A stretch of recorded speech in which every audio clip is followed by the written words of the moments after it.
I have autism, and that means part of my brain works differently than other kids' brains. My counselor said that I could name that part of my brain, so I call him Gary. Those are the words of the co-author of the book we're sharing today. It's a book that's eye-opening and heartfelt. Jeanette Magaro and her son Luciano Magaro join us for an author spotlight. Their book, My Life with Gary, takes readers on a journey through Luciano's eyes and shares experiences on how a day living with autism affects his world. This is so interesting, and the name of the book is so interesting. Jeanette, first, why don't you tell the audience about your family's history with autism? Sure. So, in hindsight, there were things that, beginning with even infancy, that I see now in hindsight that were marks of autism. And we began seeking help around kindergarten, first grade, and it went from counseling to not receiving a true diagnosis of the autism until he was actually 10 years old. Let's talk with you, Luci. Talk to me about who Gary is. Well, when my counselors explained to me that if I could name part of my brain, and I thought of Gary, and that's what I call him now. I think that's really a wise thing for the counselor to suggest. Do you agree?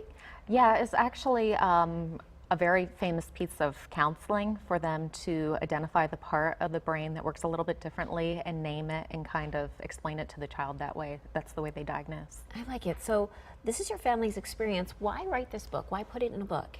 Well, the system to get help is really frustrating, and even after you get help between, the doctors, the insurance, the education system, and we find that a lot of other people are struggling as well.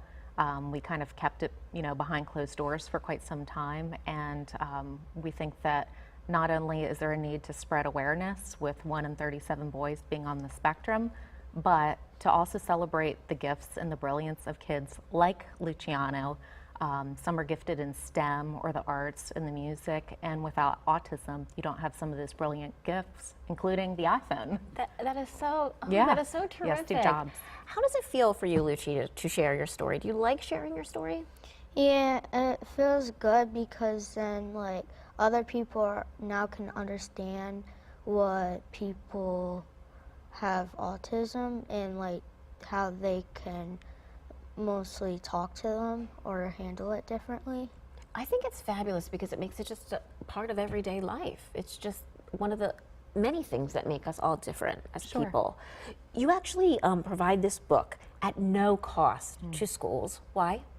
Well, we felt the best way to really spread the word was to really get the story out there and to get it out at the ground level of elementary schools, because there are kids like Luci, whether it's a kid like Luci in your child's class or one across the hall, there's a lot of kids on the spectrum, and they're receiving, sometimes very minor accommodations such as testing, and really to get people to understand how they can interact with somebody like Luci and just be kind and a little bit more compassionate. Very good. And those are websites, the Facebook page and websites that are on the screen right now. That's where you can get the book and find out way more about this and their story. Thank you to you, Luci, and thank you, Jeanette, for being on our show today.